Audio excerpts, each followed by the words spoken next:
Yo yo yo, salut les turfeuses, salut les turfeurs, bienvenue pour un nouveau pronostic de Benoît Requin. Merci pour vos likes, pour vos commentaires, n'hésitez pas à vous abonner pour recevoir tous mes pronostics tous les jours et pour accéder à tous mes tickets pour la course du Quintet, rendez-vous directement dans mon commentaire épinglé. Ok, place au pronostic du Quintet du jeudi 10 février, direction Paris-Vincennes pour le prix de la Nièvre. Trop attelé, 2700 mètres, 13 partants, réunion 1, course 1, indice de confiance 3 sur 5. Petit retour sur les quintets du mardi 8 et du mercredi 9 février. Mardi, dans mon pronostic, je vous ai donné le tiercé en 4 chevaux. Et mercredi, c'est mon cheval de complément qui a joué les troubles fêtes. Pour les VIP, ce mardi, on a un ticket tiercé dans tous les ordres qui est passé, qui a fait 684 €. On a aussi un autre ticket tiercé à 61 € qui est passé. Ok, c'est parti, on commence le pronostic et on commence avec le numéro 1, Millie. Et on n'a pas les commentaires de l'entraîneur pour ce numéro 1. Alors, ce que j'en pense de Millie. Elle enchaîne les échecs et c'est la moins riche de la course. D'autres candidatures nous apportent de plus solides garanties. Le numéro 2, Flamme Vive. Et on écoute Franck Leblanc. Flamme Vive ne court quasiment que l'hiver. Aussi, elle répète bien ses courses au cours du meeting. Elle est restée en bonne forme depuis sa récente 3e place dans le prix du Langeais. Elle n'affronte que les juments cette fois, un avantage. Elle est tout à fait capable de terminer sur le podium, elle a ma confiance. Alors, ce que j'en pense de Flamme Vive, elle est dans sa catégorie, elle vient de terminer 3e du Quintet du 3 février et elle va encore défendre chèrement ses chances. Le numéro 3, Effigie Royale, et on écoute Pierre-Édouard Marie. Effigie Royale a eu une course dure début décembre, il a fallu la remettre en confiance. Récemment, je l'ai trouvée mieux. Il faut la courir absolument battue. À ce niveau, elle ne dispose pas de marge de manœuvre, mais elle peut compléter l'arrivée avec une course limpide. Je vais la déférer des 4 pieds, l'engagement reste intéressant. Alors, ce que j'en pense d'Effigie Royale, elle reste sur 3 échecs consécutifs, on a besoin qu'elle nous rassure. Le numéro 4, Farah Déco, et on écoute Alexis Garando. Farah Déco a fourni trop d'efforts dans le parcours le mois dernier. Elle est repartie à la campagne chez mon beau-père après cela. On lui a laissé le temps de pleinement récupérer. Il faut voir comment elle va se comporter. J'ai opté pour cet engagement plutôt que le Ellen Johnson il y a 10 jours. Si elle a bien encaissé, elle peut participer à l'arrivée.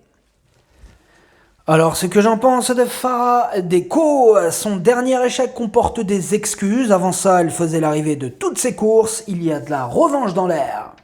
Le numéro 5, Flya Kaluma. Et on écoute Gabriel Angel Poupou. Flya Kaluma fait toutes ses courses. Elle reste sur 2 bonnes sorties, même si je pense qu'elle n'est pas encore au top. En dernier lieu, vu son numéro en dehors, je n'avais vraiment pas d'autre choix que d'aller devant, mais là, je compte lui masquer l'effort.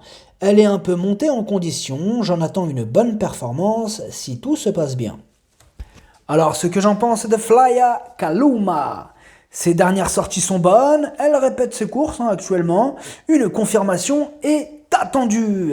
Le numéro 6, CD, et on écoute Jean-Michel Bazir. CD s'adapte à toutes les distances. Dans le prix Ellen Johnson, son partenaire n'a pas été forcément inspiré. La jument est restée très bien au travail, je vais la retrouver en compétition. Elle a besoin d'un déroulement de course favorable. Dans ce cas, elle peut prétendre à la victoire. Alors, ce que j'en pense de CD, tout d'abord, c'est elle, c'est mon cheval de complément en cas de non partant. La régularité ne fait pas partie de ses principales qualités. Ses 13 dernières courses, elle a terminé seulement 2 fois à l'arrivée. Comme d'habitude avec elle, ce sera tout ou rien. Le numéro 7, Iline, et on écoute Romain Derieux. Iline s'était un peu endormie à l'entraînement avant le prix Ellen Johnson. Elle a réalisé une belle performance sur les 2100 mètres. Revenir sur les 2700 mètres ne sera pas un souci. Elle va retrouver des juments qui l'avaient devancée, pour autant elle est compétitive pour une bonne place. Alors, ce que j'en pense d'Iline, elle ne répète pas ses courses actuellement, mais elle vient de prouver sa forme le 30 janvier. mieux vaut donc ne pas la sous-estimer. Le numéro 8, Déesse Noire, et on écoute Loïc Chaudet.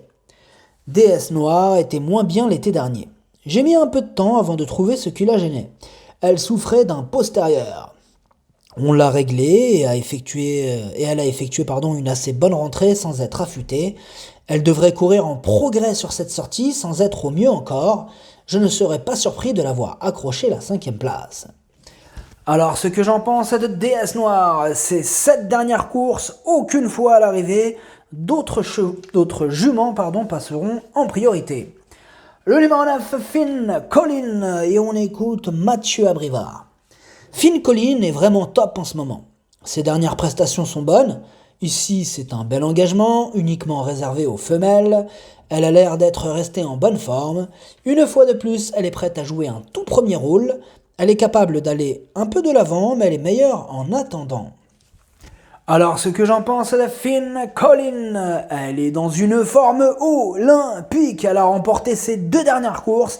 Elle est en plein dans sa catégorie. Elle s'annonce redoutable. Le numéro 10, Irdelios. Et on écoute Franck Harel.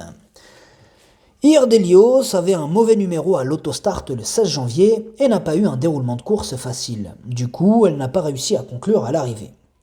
Comme elles ne sont que 13, cela sera plus facile de courir à l'économie. Si elle peut s'exprimer dans des conditions favorables, elle a sa place dans la combinaison gagnante. Alors, ce que j'en pense dire d'Elios, tout d'abord, c'est elle la 8e de mon pronostic. Elle n'a plus à faire ses preuves à ce niveau de la compétition, elle est régulière dans cette catégorie, et elle fera encore de son mieux pour obtenir le meilleur classement possible. Le numéro 11, Dolina des Plaines, et on écoute Jean-Marie Roubaud. Dolina des Plaines a très bien tenu sa partie dans le prix de la Côte d'Azur. Depuis, elle affiche une forme optimale. C'est une course de seul jument, ce qui m'incite à revenir dans la capitale. Il ne faut pas la mettre dans le rouge en partant. Ensuite, elle est capable d'attendre comme de faire le dernier kilomètre, j'y crois. Alors, ce que j'en pense de Dolina des Plaines, là, la pêche, elle vient de terminer 2e le 13 janvier dans le prix de la Côte d'Azur, estampillé groupe 3. Elle peut encore en faire souffrir plus d'une sur sa route. Le numéro 12, Elena Di Quattro. On n'aura pas les commentaires de l'entraîneur pour ce numéro 12. Alors, ce que j'en pense d'Elena Di Quattro. Elle donne toujours son maximum en compétition. Elle voit aussi souvent ses efforts récompensés. Elle est régulière, polyvalente et confiée à un pilote. Elle est incontournable.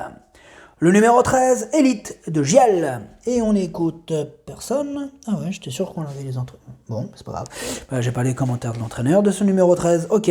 Alors, ce que j'en pense d'Elite de Giel. Tout d'abord, elle, c'est mon 2e cheval de complément en cas de non partant. C'est la plus riche de la course, elle a prouvé sa compétitivité. Par contre, elle reste sur 4 échecs consécutifs et ça refroidit un peu. Le pronostic, ça donne 9, 11, 4, 12, 2, 7, 5. Merci d'avoir suivi cette vidéo. N'hésitez pas à vous abonner pour recevoir tous mes pronostics tous les jours. Et pour accéder à tous mes tickets pour la course du Quintet, rendez-vous directement dans mon commentaire épinglé. À jouer avec modération. Bonne chance. Choupez-le-moi. Ciao.